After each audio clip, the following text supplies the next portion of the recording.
Hello hello Maveli മാവനല്ലേ? അതെ, അന്നമ്മയാണ്. എന്താ മോളെ? ഓണമായിട്ട് നാട്ടിലൊന്നും വന്നില്ലല്ലോ, അതുകൊണ്ടാ വിളിച്ചത്. ഓ സന്തോഷം. വരാതിരിക്കാൻ പറ്റുമോ? എന്നാ വേഗം വാട്ടോ, നമുക്ക് അടിച്ചു വിളിക്കാം. ദാ വന്നല്ലോ.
ഓണപ്പൂക്കളും ഇട്ടാലോ, ഓ ഓ ഓ. ഓണ സദ്യയൊരുക്കാലോ, അല്ല കഴിക്കാലോ. ആ ഓണ തല്ലു വാങ്ങാലോ. ഓണക്കോടി ഉടുത്താലോ, ഓണപ്പൂക്കളും ഇട്ടാലോ.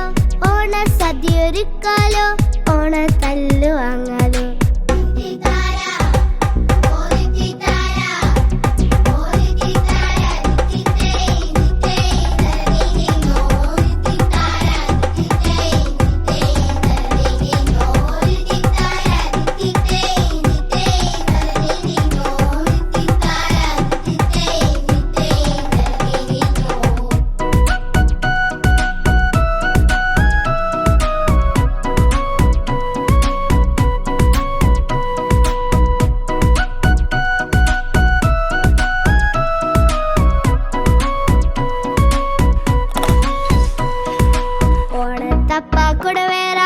ഓടി നടക്കാനാവില്ലേ, ഊണ് കഴിച്ചു നടക്കുമ്പോൾ ഉച്ചയുറക്കം പോവില്ലേ.